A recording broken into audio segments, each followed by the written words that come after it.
Hey there, 5-minute video. Welcome to part 3. I'm just going to blaze through these as quickly as I can. So we didn't get to finish up this list I was going through here, but I'm going to see if I can get through some of it. Another thing I would want to say to you is that ministry to the poor in your community it's about sharing more than it's about giving. And I want to explain the differences. Giving is writing a check. Giving is giving to a 501c3 so you can get a tax write-off at the end of the year. Giving, it's in the words, giving involves very little investment, personal investment. You're investing money, but again, many times for Christians, that giving kind of gives back to you too. And I'm not saying that's some kind of a sin, but I do think it's something to consider. If that's the only kind of caring for the poor you're doing is giving, just writing checks, and that's the end of it, then I would say that it hasn't reached your heart yet. In fact, I would challenge you and say that Jesus expects us to do more than write a check. I really do. I really do believe that. I think when Jesus says, whatever you've done for the least of these, you've done it unto me. He's wanting us to see him in people. And we can't do that if we're, sitting at our kitchen table, writing a check, sticking it in an envelope, or dropping it into a collection plate and moving on. That sharing is really what we're called to do. Sharing is different from giving in this. I see someone who needs shoes.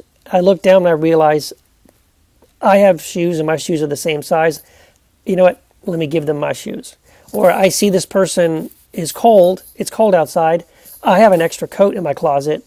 Let me give them my coat and my extra coat or my extra blanket. You know what I'm saying? It's taking something that belongs to me and letting go of it, giving it to somebody. This is what the early church did. This is actually one of the most fascinating things to me about the way the early church responded to the poor as compared to the way we typically respond to the poor. The way the early church, when they saw a brother or sister who had need, they sold property and took the money and used it to help people who didn't have as much as they did. In other words, and this is going to really mess with you because it messes with me. We typically see ministry to the poor, helping people in poverty, as, we're up here. Right, we're living in middle class, maybe we're even upper class.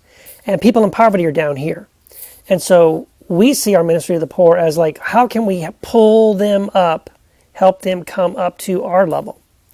But if you notice in the book of Acts, that's not what happened. The people who were living at this level, who owned property, who had money, saw people down here who didn't. And what did they do? They sold the property, they let go of what they had, they divested themselves of what they owned, and they joined, or at least they got closer. It was them moving closer to the people who were in poverty more than it was pulling people in poverty up to their level. Because at the end of the day, nobody owned property. They got rid of it. They ate it. They spent it on food and whatever they needed. You know what I'm saying? And so that's a challenging thing for me personally. I think it's challenging for all of us as followers of Christ to consider. Am I willing to share? Am I willing to let go of something? That's